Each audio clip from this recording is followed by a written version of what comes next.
Hello. Today we're going to do an overview of the book of Genesis.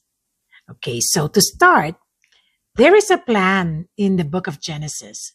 When you go to Genesis 1:28, and it says, "And Elohim blessed them, and Elohim said to them, be fruitful and increase and fill the earth and subdue it and rule over the fish of the sea and over the birds of the heavens and over all creeping creatures on the earth." This is the very first commandment, very first plan of God, that mankind, humankind, man, Adam, they're supposed to rule over creation. This is the kingly responsibility of man, but not to rule man, not to rule over mankind, but to rule over the fish of the sea, the birds of the heavens, and the creeping creatures on the earth. Kingly responsibility. Next chapter, Genesis 2:15. "And Yahweh Elohim took the man and put him in the Garden of Eden to work it and to guard it." Second commandment, second responsibility. This is the priestly responsibility, to work the garden, to protect the garden.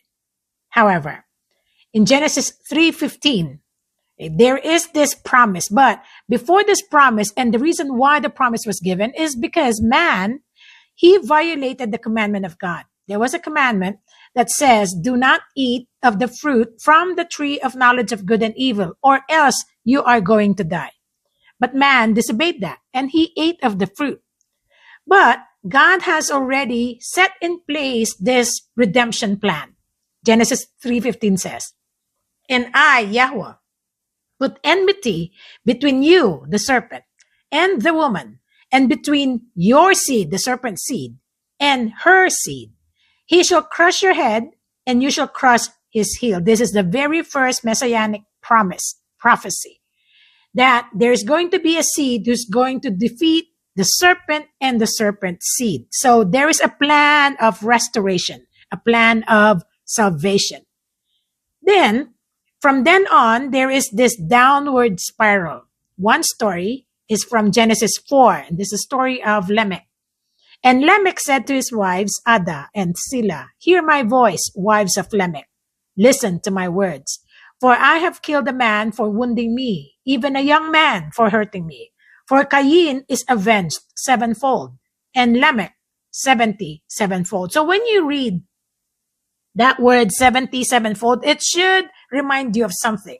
When you go to the Brit Hadashah, there is this story when Peter asked Yahushua, "How many times am I supposed to forgive?" And Yahushua said, 70 times 7. Right? So there you can see a reversal of the thing that happened in Genesis 4. So the whole story is about how God is going to restore man to his original state.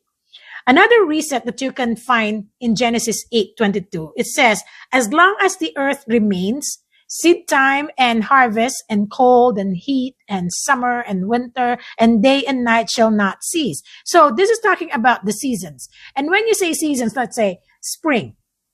Next year, it's going to be spring again. And then next year, it resets. So these are symbols. These are signs of how God is going to restore. He's going to bring back the glory of man that he lost in the garden, the responsibility of man, the honor of man that he lost in the garden. And so that plan is already set. And then in Genesis 9, there's a story of this man named Noah.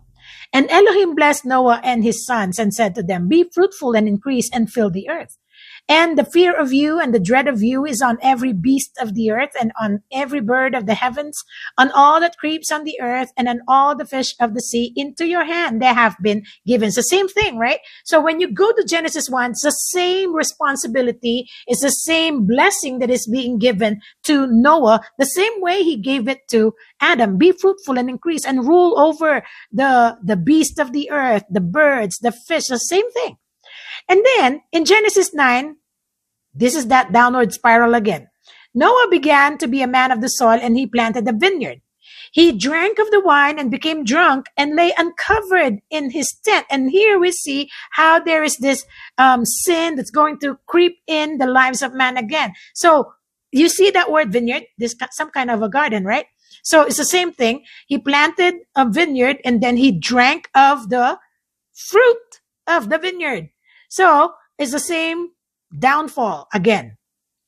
But in Genesis 12, another man is going to be introduced. So God is going to raise up another person to continue that covenant that was given to man in the garden. Genesis 1:1. And Yahweh said to Abram, "Go yourself out of your land, from your relatives, and from your father's house, to a land which I show you. And I shall make you a great nation, and bless you, and make your name great, and you shall be a blessing. And I shall bless those who bless you, and curse him who curses you. And in you all the clans of the earth shall be blessed." So there's this blessing again. Then in Genesis 15, he said this, "And he brought him outside and said, Look now toward the heavens and count the stars if you are able to count them. And he said to him, So are your seed. And it came to be when the sun went down and it was dark, that see, a smoke oven or a smoking oven and a burning torch passing between those pieces." So this is a very interesting vision that Abraham had. Okay, so in the ancient world, when you enter into a covenant, you bring animals, you kill the animals, you cut them in halves, and then you spill the blood on the ground. And then you lay the animals on the ground and you walk through the midst of the animals. What you're saying here is, if I do not do my part of the covenant, let me cease to exist. But in the vision, Abraham only saw God walking. Right? It's only God, it's only Yahweh who's walking through the midst of the cut animals. So what God is saying here is that if I do not do my part of the covenant, let me cease to exist. But since we know that God is eternal and God is faithful, he is going to surely fulfill his promises. So in Genesis 17, there is another covenant assurance that's happening. Because it says, "And I shall establish my covenant between me and you and your seed after you in their generations, for an everlasting covenant, to be Elohim to you and your seed after you. This is my covenant which you guard between me and you, and your seed after you." Now, note that first phrase right there, which you guard between me and you. And you see that word in Genesis 2, right? That priestly duty of man to work and to guard, to protect. Right? So this is that priestly responsibility. See, guard between me and you and your seed after you. Every male child among you is to be circumcised, and you shall be circumcised, the flesh of your skin, and it shall become a sign of the covenant between me and you. Now, this is the cutting of the flesh, the circumcision of the flesh. But in the Torah, in Deuteronomy 36, it says this, "And Yahweh your Elohim shall circumcise your heart and the heart of your seed, to love Yahweh your Elohim with all your heart and with all your being, so that you might live." So the circumcision of the heart is not new in the New Testament. It's not new in the Brit Hadashah. It was already set in place even in the Torah. So from the get-go, what God wants is the circumcision of the heart. The circumcision of the flesh is only a sign that God is going to assure. There is this assurance that God is giving to man that is going to fulfill his promise. And what is that promise? To bring the seed. That was a promise in Genesis 3:15, the seed. Then in Genesis 32, it says this, "And he said, your name is no longer called Jacob." This is when Jacob's name was changed to Israel. So he said, your name is no longer called Jacob, but Israel, because you have striven with Elohim and with man and have overcome. So the same blessing that was given to Adam, to Noah, to Abraham is given now to Jacob. So it's being passed down. Same covenant, same promise. And God is always faithful. So, and then you will see all these stories, and we'll go on to Joseph. Right? And we know the story of Joseph. Joseph was mistreated by his brothers. He was sold into slavery and then ended up second in command in Egypt. And when he met his brothers, this is what he said. And this is how the book of Genesis ends.